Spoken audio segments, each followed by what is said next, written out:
Oui, donc, bonjour. Donc vous voyez Master and Commander et on retrouve Peter Weir après le film, donc en cette dernière journée de festival de la Cinémathèque française.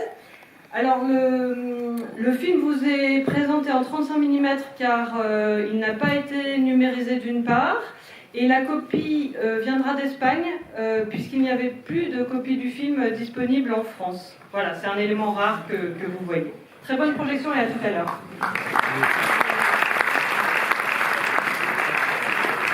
Préféré, Peter Weir. Merci de...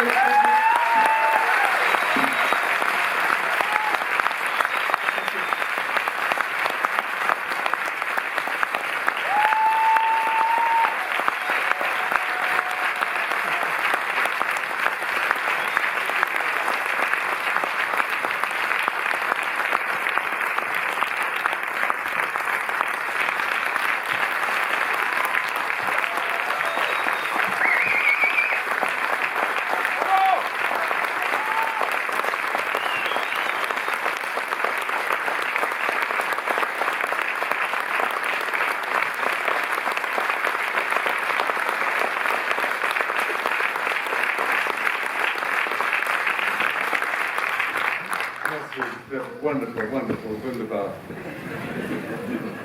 Et à la traduction, Anaïs Duchet, comme toujours.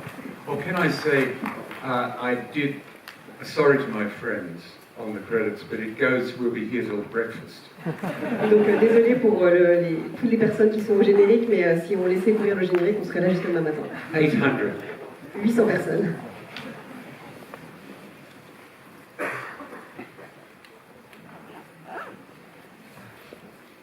Peter, le film est une adaptation d'un récit, une saga de Patrick O'Brien, un auteur britannique. Pourquoi avoir choisi d'adapter ce texte? Qu'est-ce que vous y aimiez? Et qu'est-ce que vous avez vous-même apporté? Ou dans quelle direction est-ce que vous avez vous-même tiré votre scénario?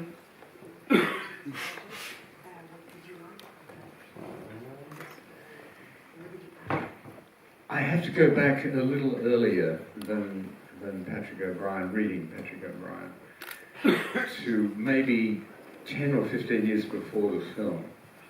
I was reading some books in this period, but not O'Brien, and became quite obsessed.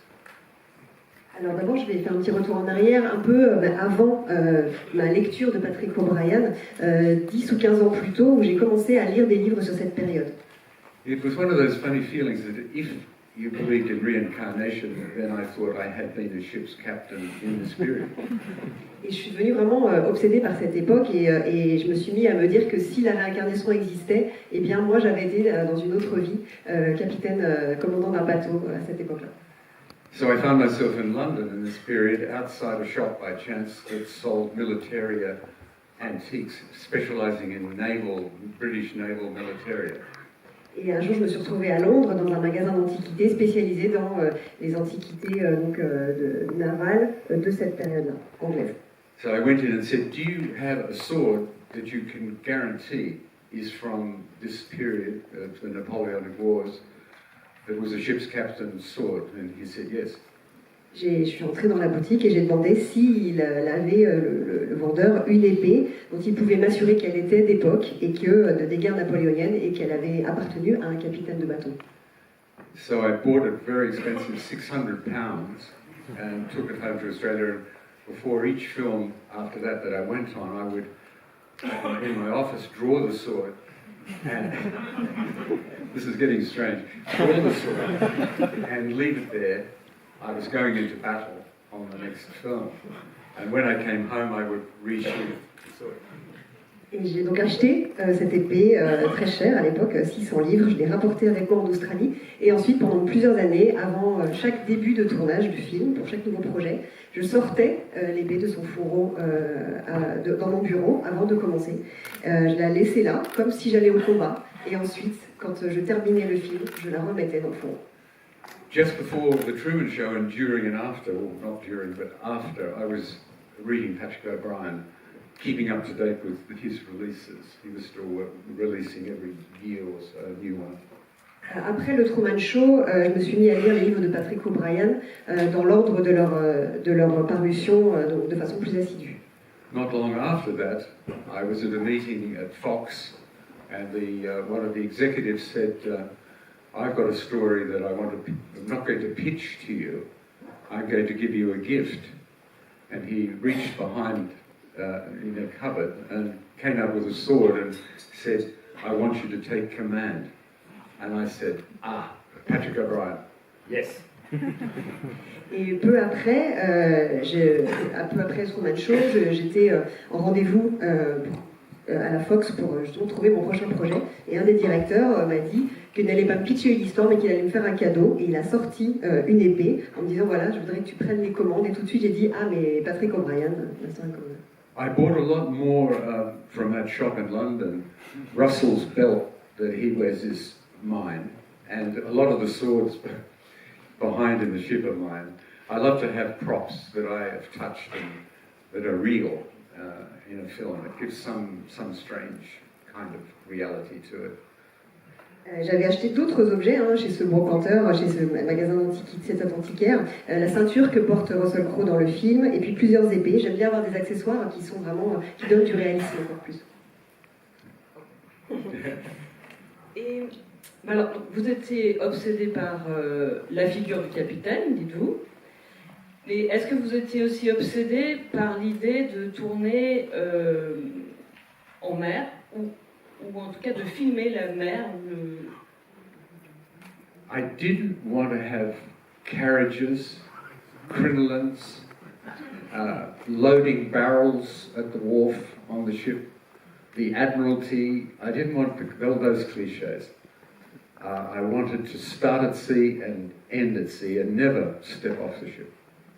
Alors j'avais vraiment pas envie de tout ce qui était le cliché habituel de cette période, la crinoline et puis les embarcadères, les ports. Je voulais démarrer en mer et finir en mer et ne jamais quitter le bateau. I said to the crew and the cast, I said to myself, I want to pretend that this is 1805, but the camera had been invented. And we were a documentary crew that had been put on board the surprise. Et j'ai dit donc à toute l'équipe du film que je voulais vraiment qu'on fasse comme si on était en 1805, sauf que la caméra existerait déjà et qu'on serait une équipe de tournage documentaire qui tournerait sur le surprise. Donc, vous avez fait énormément de recherches. Il y a une reconstitution historique extravagante. Vous nous en dites un petit mot? My library, yes, I could read 70 books or more, and meeting experts in their field, going to Greenwich, to the Maritime Museum, also with my costume designer. She was obsessed to get the correct red for the Marines. Oui, bien sûr, dans ma bibliothèque, voilà, j'ai dû acheter sans doute 70 livres. J'ai aussi rencontré beaucoup d'experts. Je suis allée au musée maritime de Greenwich. Et ma costumière aussi, avec qui j'ai fait beaucoup de recherches, vraiment, elle avait l'obsession de trouver le bon rouge, la bonne couleur de rouge. Yes, because in most films today, period films, when it's red jacket, it's contemporary dye, whereas in this era it was something called madder, I think is the word, and it was a very particular depth to the red, not fire engine red, but a beautiful red. Et parce que dans les films d'aujourd'hui, quand on voit des vestes rouges qui sont censées être d'époque, c'est vraiment de la teinture contemporaine, alors qu'il y avait vraiment une tonalité de rouge très particulière à cette époque, avec une technique particulière.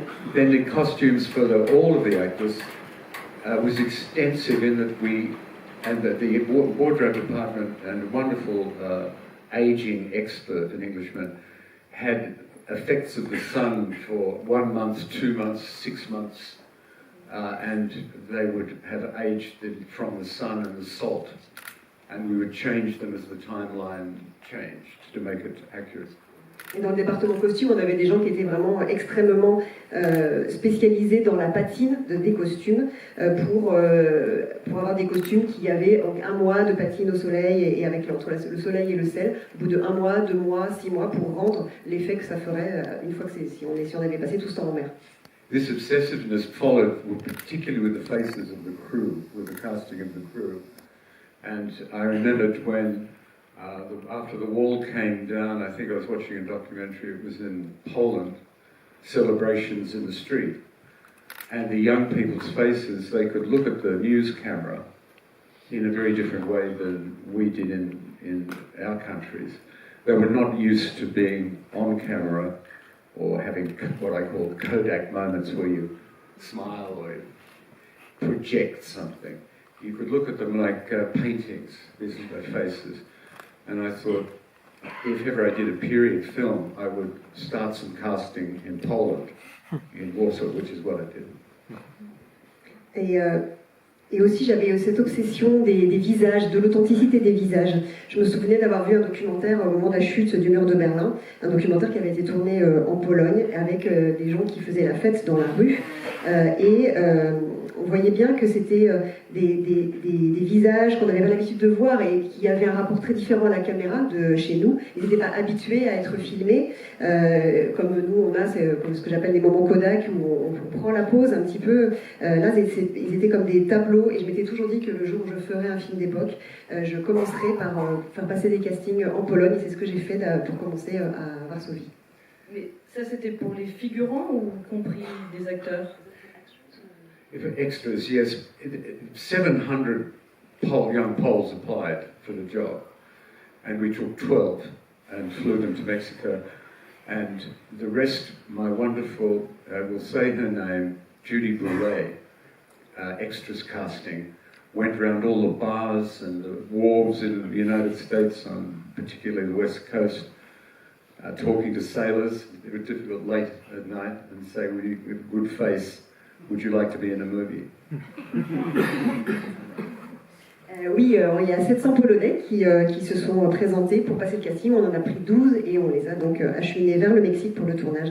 Et notre directrice de casting, donc Judy Boulay, qui était vraiment formidable, elle a écumé les bars, notamment de la côte ouest des États-Unis, à la recherche de marins dont elle trouvait qu'ils avaient des gueules pour leur proposer de tourner. On location, where we got there, we're ready to film. I said to the meeting with the extras, the crew, I said, it's what you do after work's your business, but I suggest in your hotel, your motel, you cover the mirror with a towel so you don't see yourself, because they didn't see themselves. They weren't self-conscious. And I said, so don't worry, we'll shave you in the makeup van, but try to stop looking at yourself.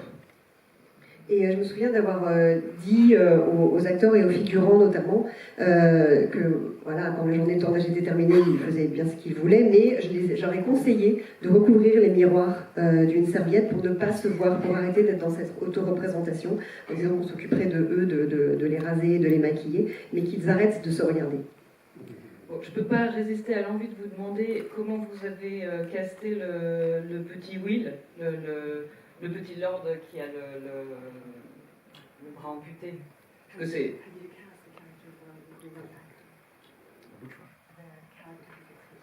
Oh, Max. Yes, Max Purkis.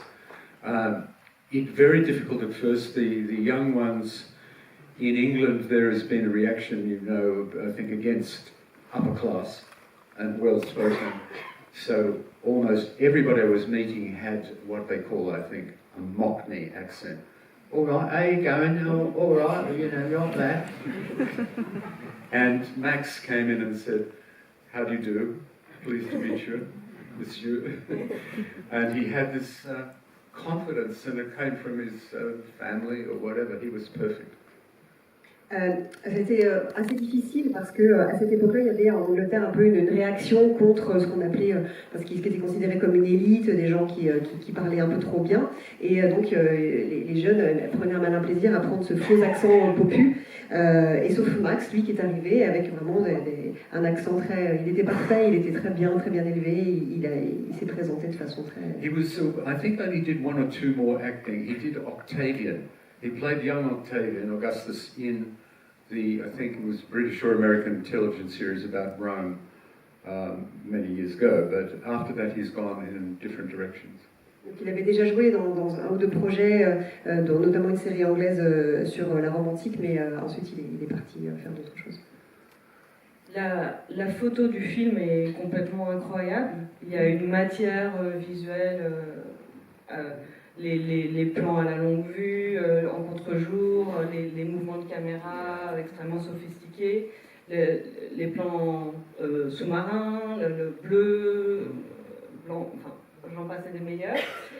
Comment est-ce que vous avez travaillé cette question de la photo avec le directeur de la photo, Russell Boyd, et qui était Russell Boyd? Yes, Russell, I talked to wonderful Russell Boyd. I talked with him, and we together or separately in Europe, I studied paintings, looking at the light in paintings of naval action.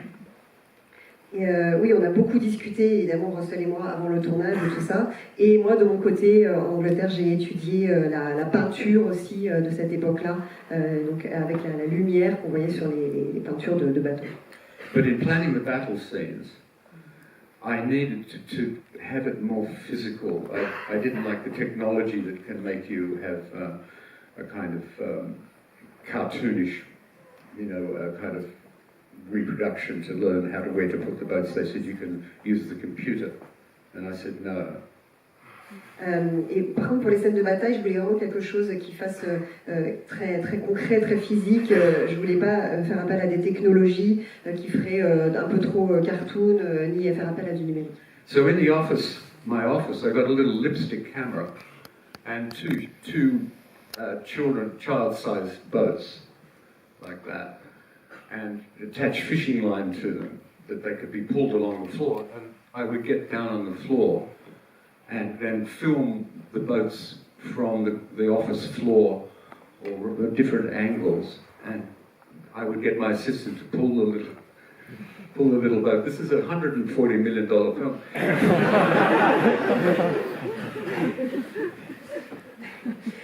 Et en fait, dans mon bureau, j'avais une toute petite caméra donc à main et avec deux petites maquettes et j'avais des lignes de pêche et j'étais par terre là, à filmer en demandant à mon assistant de tirer. Ça, c'est donc on parle d'un film à 140 millions de dollars.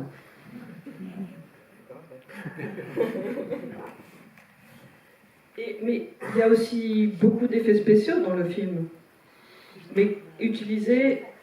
800. Okay. Yeah. Very complicated visual effects. The most important thing was the ocean. The ship was we had one ship in a tank that we could move on the gimbal with sails, full sail. We had a real ship which we went to sea only 10 days out of 100. And the rest was done with miniatures and with CGI. But the miniatures are very important. We'll come to that at Weta Workshop in New Zealand. Ce qui était le plus, oui, évidemment, il y a eu beaucoup d'effets spéciaux et pour vraiment avoir l'effet en mer, on avait plusieurs façons de tourner. On avait donc un bateau qui était dans une cuve et qui pivotait sur des cardans, mais avec des vraies voiles. Et puis on avait un vrai bateau en mer qu'on a utilisé mais seulement 10 jours sur la totalité du tournage. Et ensuite on avait des répliques, des reproductions et après les effets numériques. After I saw I was getting ready, and I saw Lord of the Rings #1, and immediately said, "Can you find me the number of Peter Jackson?" And I called Peter Jackson. I said, "How did you get the depth you've got in your fabulous shots?" And he said, "Miniatures." Et donc, dont certains, donc ces reproductions miniatures, elles étaient en Nouvelle-Zélande, et donc c'est en voyant le Seigneur des Anneaux, le premier Seigneur des Anneaux, j'ai dit j'ai dit à quelqu'un, trouvez-moi le numéro Peter Jackson, et je l'ai appelé, je lui ai demandé comment il avait réussi à trouver cette profondeur dans les plans comme ça maritimes, et il m'a dit grâce à ces miniatures.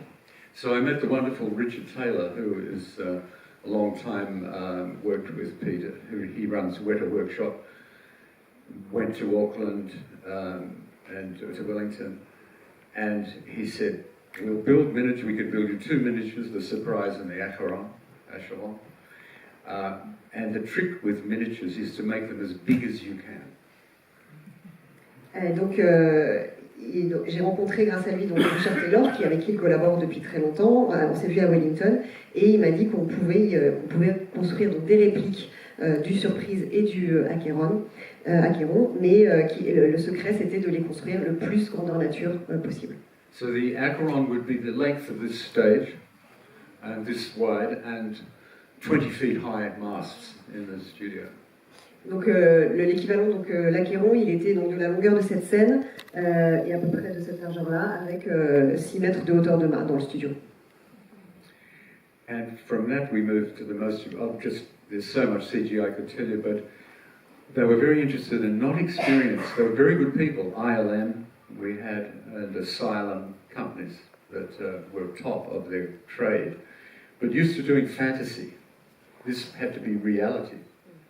Donc on a travaillé avec les meilleures sociétés dans ce domaine-là, mais c'était des sociétés habituées à travailler dans les films fantastiques et pas dans des films réalistes. And luckily I found out that the Endeavour replica, which is a replica, beautiful replica of Captain Cook's ship that he made of the voyage to Australia in 1770, we have that. And I sailed on it twice to get used to climbing the rigging and to feel what it was like. And I heard they were going to round the Cape of Capricorn. Cape Horn. Et donc j'ai appris qu'une réplique du bateau du capitaine Cook de 1770, qu'elle existait, je l'ai un petit peu pratiquée pour voir un peu comment je me sentais à bord, et j'ai su qu'elle allait, cette réplique je crois, si j'ai bien compris, naviguer jusqu'au Cap Horn. So I managed to convince the studio that we should put this well in advance of the board to film waves as they went round the Cape, which he did, thankfully. Et donc bien avant que le film soit en production, commence le tournage, j'ai réussi à convaincre les studios de faire monter à bord un chef opérateur pour filmer les vagues, pour avoir vraiment les choses de façon précise.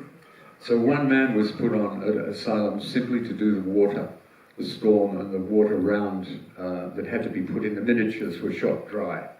There was they weren't in the water, these great big miniatures. So he had to put the water around them, and particularly hard in the storm. Donc il y en a un qui est donc monté sur ce bateau, l'Asylum, pour pouvoir comprendre comment l'eau se comportait autour du bateau, notamment en pleine tempête. And the great day came when I went to I looked at tests and went into his little studio, and he had cracked it. He was the ship in heavy water, this miniature. And I said, how did you do it? And he then showed me it was like a mosaic of 20 different pieces of water. And so on the computer it showed you one piece here, one here, and finally joined them all up. And he had studied how each one moved and splashed and made it look real. Et donc j'ai vu certains essais et au bout d'un moment j'ai vu ce que ça rendait comme le réplique dans les eaux troubles, et il m'a montré comment il avait fait. C'était un peu comme une mosaïque, une composition de mouvements d'eau, d'une vingtaine de mouvements d'eau différents. On parle de Russell Crowe et de Bettany. Ils avaient déjà joué ensemble dans un film de Ron Howard. Vous les aviez vus jouer ensemble? Oh oui, absolument. Yeah, formidable. Oui, j'aime beaucoup. Parce que Crowe, il a un côté très animal, très physique, et Bettany, il est plus en retenue. Exactement. C'est comme ça, in front of the camera and behind. Yeah. C'est le cas devant comme derrière la caméra. And they both got to work. They drove themselves crazy trying to play the cello and the violin. Ils ont beaucoup de mal à essayer d'apprendre à jouer des instruments. I mean, you have to learn the violin in childhood start, I think. Le violon, encore plus que le violoncelle, il faut vraiment l'apprendre tout petit, sinon c'est un enfer. Et avec eux, vous avez travaillé, parce que vous m'avez dit il y a quelques jours qu'avec les acteurs, vous aimez non pas répéter, mais rentrer en contact, enfin créer une relation un peu en amont du tournage. C'est ce que vous avez fait avec l'un et l'autre pour Master and Commander.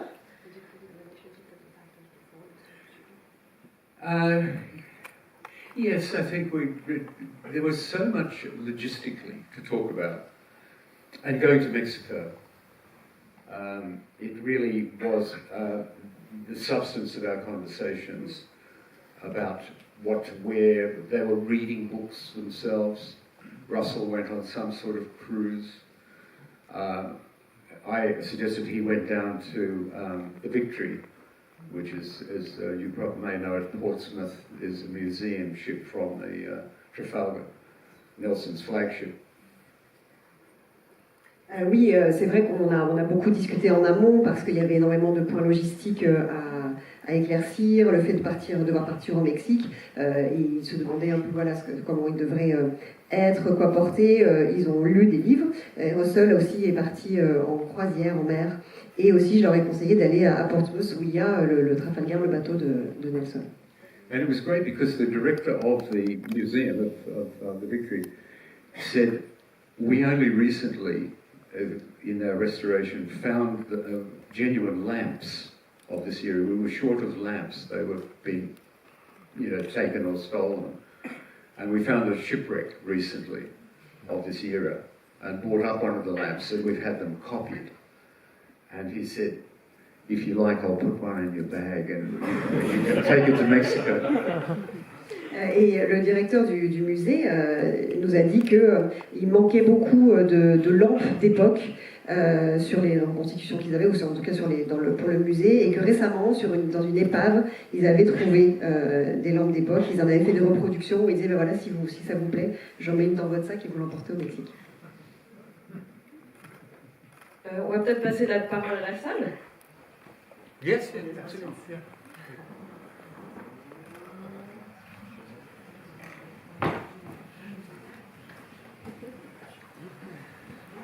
Thank you. Yes. Thank you again, Mr. Weir, for this beautiful piece of craft. This is wonderful to see the movie again 20 years after its original release on a big screen. Yes, it exactly. was a blast. So thank you. Just two things really quickly. Firstly, as you say, this week for Perry and for Chauvel, behind every great man, there's a great woman as well. So please allow me to thank your wife, Wendy, as well, for the beautiful work she did all along your career, including for this movie.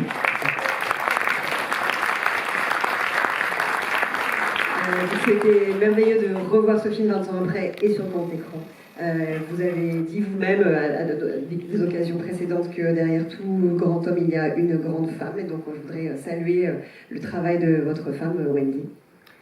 Thank you, that's true. Yes, design, wardrobe, and a severe critic of scripts and cuts.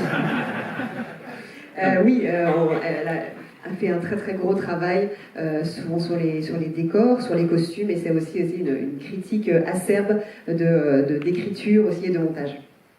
My question was related to your work with Russell Boyd, actually, that you reunite with here about 20 years after your first work with him on your Australian period as well. So I wanted to know what was like reuniting with him as well and working with him again, actually. Alors, et qu'est-ce que ça vous a fait de retrouver votre chef opérateur Russell Boyd 20 ans après et de retravailler avec lui?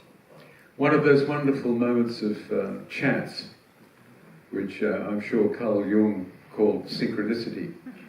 I was flying over for a very early meeting on this film, hadn't seen Russell in years, and we were the only two passengers in first class, flying to LA from Sydney.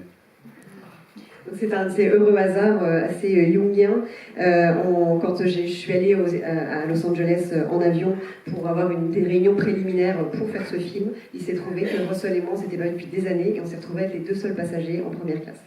And he said to me, "What are you working on?" Et il m'a demandé sur quoi tu travailles.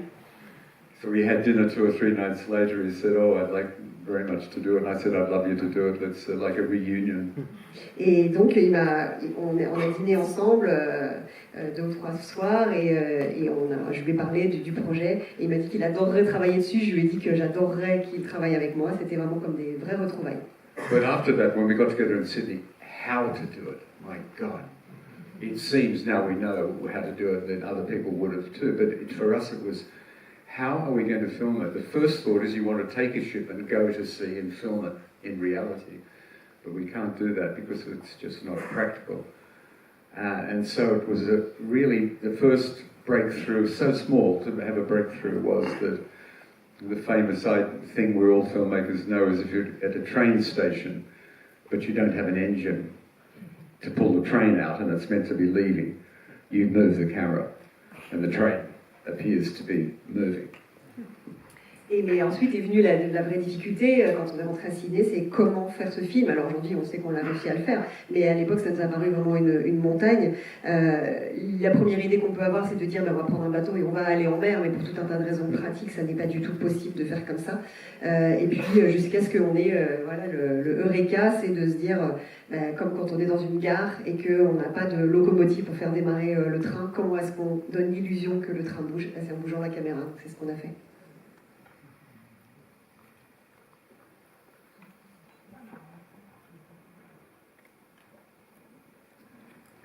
Bonjour et merci encore pour ce film magnifique.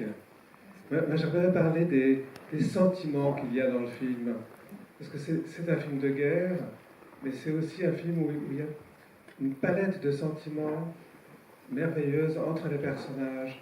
Il y a l'amitié, il y a le respect, il y a la noblesse, il y a aussi la honte, l'humiliation, le faire face à l'équipage qui vous méprise, comme c'est le cas du personnage de Pauline, je crois.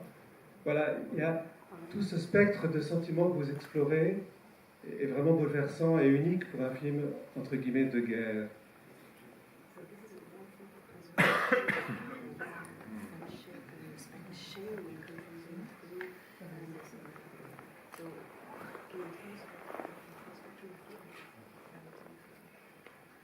I would rather show it to you than talk about it.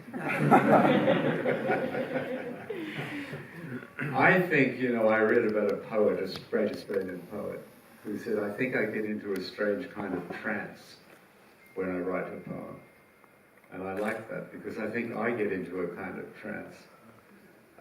Even now, with seeing bits of this, it's almost like it wasn't me, not the me sitting here. So it's hard to know what happens when I enter this state and what is operating. So much of it is from the unknown part of yourself, the unconscious. Mais c'est quelque chose que je préfère vous montrer plutôt que de vous en parler. Il y a un grand poète australien qui disait qu'il entrait un peu en transe quand il écrivait de la poésie. Et c'est un peu la même chose pour moi. C'est comme si c'était pas moi, en tout cas pas le moi qui est assis devant vous quand je suis en train de tourner les films. Donc c'est difficile de savoir ce qui se passe en moi, dans quel état je suis. Et beaucoup de choses relèvent de mon inconscient. I try to make it real. I do. There's another, of course, stream of filmmakers with brilliant films for whom, it is, you would say right off, this is a movie. We're not pretending it isn't. And I think but I'm their other track, which is just my interest, is to make it real as I can. And, for example, my war film, Gallipoli, I thought I would just kill one man. The war films we know it's special effects with the bullets and the blood, but if I can make you feel one man died, then that will tell a lot, and we know who he is. We will lose him in the cinema. J'essaie toujours, c'est vrai, en revanche, j'essaie que ce soit réel, que les sentiments fassent authentiques. Il y a des cinéastes qui nous mettent dans un état d'esprit ou dans des dispositions, on sait tout de suite qu'on est dans un film. Moi, je suis plutôt sur une autre voie, je veux coller au réel. Et dans mon autre film de guerre, Gallipoli, j'ai décidé de tuer seulement un seul personnage, un seul homme, mais ça suffit vraiment à tout dire et à tout faire ressentir. Hi, Mr. Weir, I'm here. First, I wanted to thank you to be here. It's quite amazing to see you and to have the opportunity to exchange with you. And I wanted to thank you because I saw this movie when I was 10, and I think the surgical removal of the bullet was one of my first movie trauma. So thank you for that. To me, this movie is one of the maybe last purely classical crafted Hollywood movie. with real set pieces, with as few CGI as possible. What is your view on how movies are made now in terms of spectacle, in terms of VFX, and did you feel at some point limited by the technology at the time? Would you have done things differently? And how do you perceive that technological shift we are living in terms of movie making? Donc merci beaucoup pour ce film que j'ai vu la première fois quand j'avais 10 ans, et cette scène avec de chirurgie où il s'enlève la balle du corps, c'est mon premier vrai traumatisme de cinéma. Il me semble que ce film est un des derniers classiques hollywoodiens avec des vrais décors et le moins possible d'effets spéciaux numériques. Et qu'est-ce que vous pensez aujourd'hui de la façon dont on fait du cinéma à grand spectacle, les effets spéciaux? Est-ce que vous vous êtes senti limité par les techniques de l'époque? Est-ce que vous auriez fait certaines choses différemment? Well, whether it's yesterday or today or tomorrow, we need really talented directors. Que ce soit donc pour avoir fait des films hier ou aujourd'hui ou demain, ce qu'il faut avant tout, c'est d'avoir des bons cinéastes. Then, if necessary for a story, you need the tools like this one. You have to be realistic that it's going to cost a lot of money. Et donc ensuite à partir de là, si nécessaire, il faut vraiment mettre tout en œuvre pour que ce soit réel et avoir le budget pour. So maybe the best thing to say is that when people say to me, you know, we need a good script, I say no, that's number two. Number one is you need a good idea. Quand on me dit qu'il faut un bon scénario pour faire un bon film, je dis ça vient en deuxième. Il faut avant tout avoir une bonne idée. This gentleman, you in my vision, you can shout out, we can hear.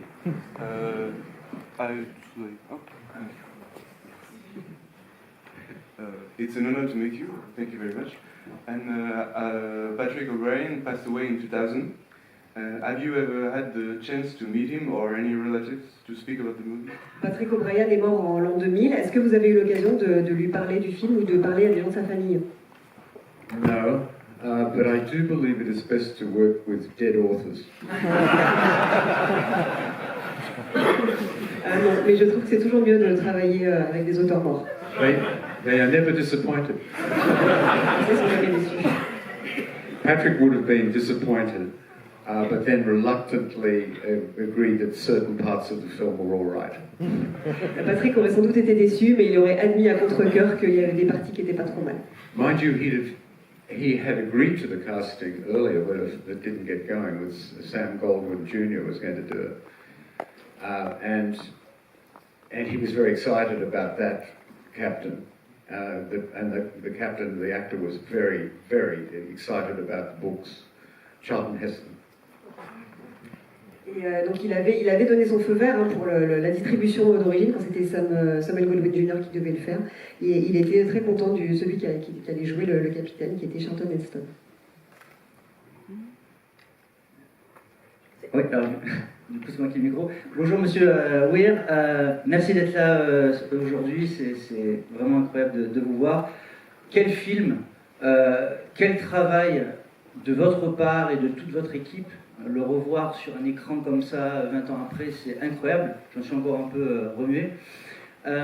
Question technique, vous avez tourné au studio Fox-Barra, qui a été construit pour Titanic, studio unique au monde de par leur taille, et je voulais savoir d'un point de vue la réalisation, à quel point ces studios vous ont été utiles. Et est-ce que ça aurait été beaucoup plus difficile de faire ce film sans les studios de Fox-Barra? Merci.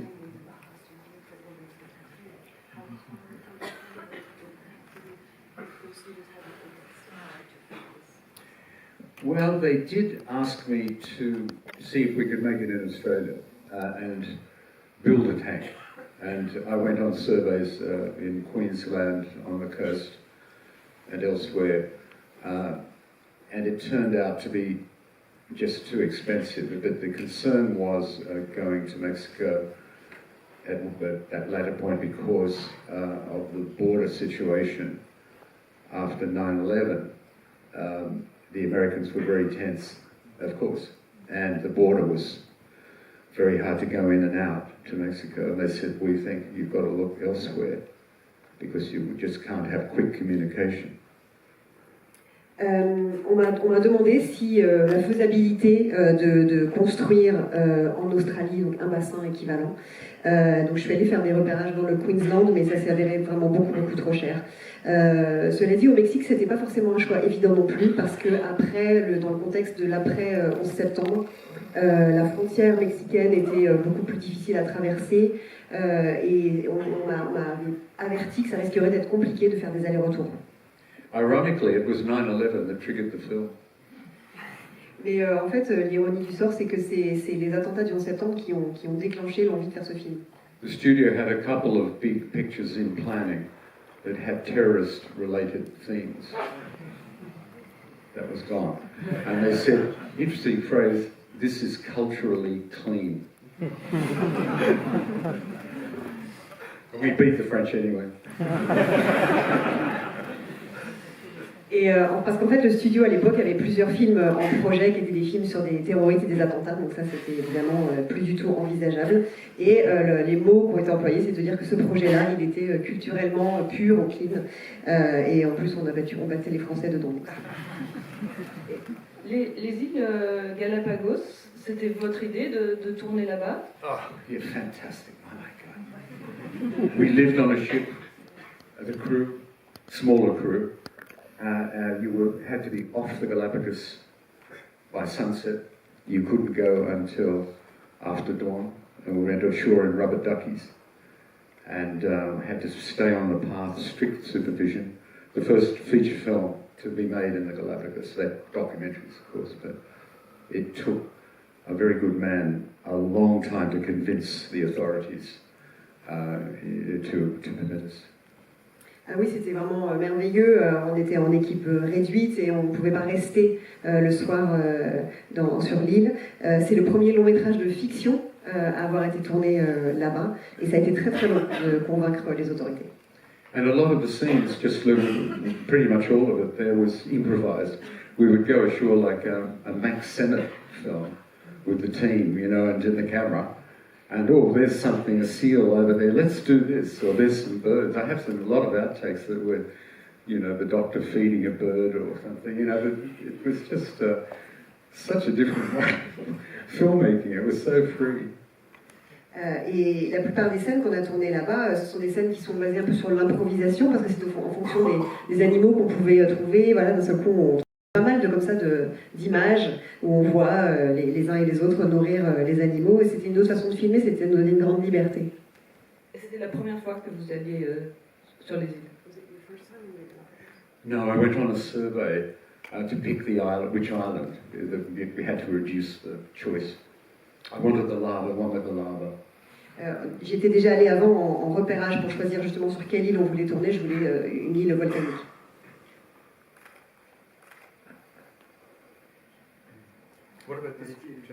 Bonjour, monsieur Peter Weir. Je suis très heureuse d'avoir revu votre film aujourd'hui, après plus de 20 ans après, quoi. Ça m'a beaucoup réjoui. Et je voulais parler des personnages que joue donc comment Crowe et son capitaine et le médecin.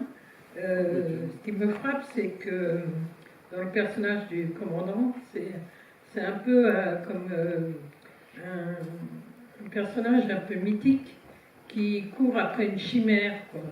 Ce bateau, on ne sait pas s'il existe vraiment, ce bateau français, avant la fin du combat.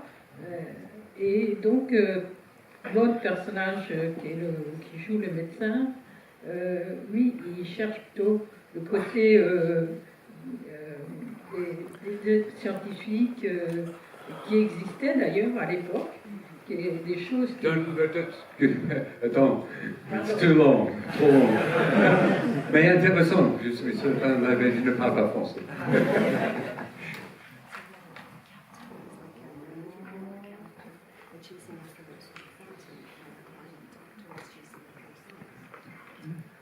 Very well put, thank you. And if I can hire you for the publicity department, you expressed it very well, and quite accurately. That is the interesting balance of Mr. O'Brien's. He wrote these characters brilliantly, and it's part of the charm, I think, of that reaction between the two of them. Under other circumstances, they wouldn't be friends, but they have also a chance to stop fighting by playing music. Isn't that interesting? You stop talking and you make sound, beautiful music. Oui, c'est très bien dit d'ailleurs. Voilà, je vous aurais bien engagé pour la promo du film parce que vous avez très bien formulé. Et c'est tout à fait l'équilibre entre ces deux personnages qui est du fait de Patrick O'Brien dans les romans. Et c'est ce qui fait le charme de leur relation. Dans d'autres circonstances, ils n'auraient peut-être pas été amis, mais aussi parfois la musique les réunit, leur permet d'arrêter de parler. Et quand ils font de la musique ensemble, c'est autre chose qui se passe. Mais à vos yeux d'ailleurs, Bettany, le personnage interprété par Bettany, il est aussi un master commander où la notion de leadership, disons, elle appartient à Aubrey.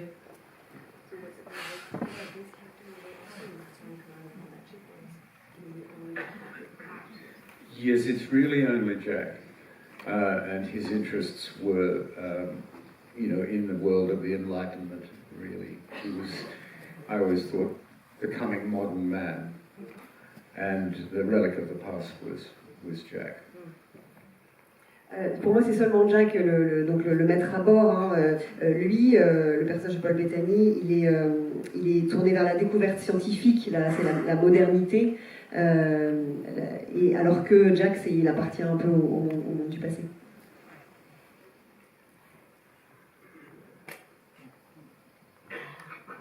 This gentleman here with the beard, you have a place soon.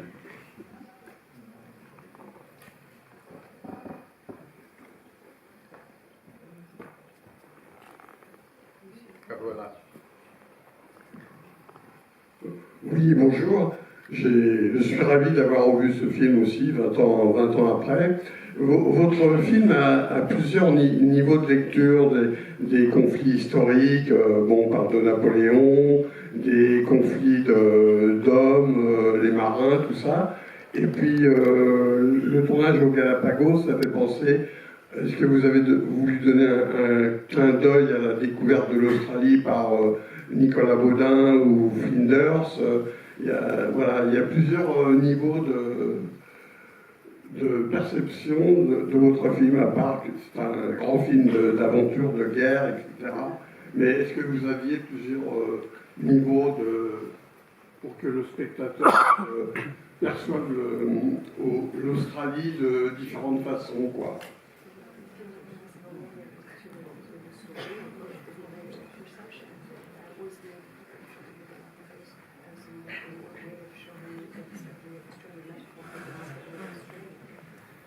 Not really. This is Patrick O'Brien. I sort of tried to serve his book. I mean, I am fundamentally see myself as a craftsman and didn't go down the artist route.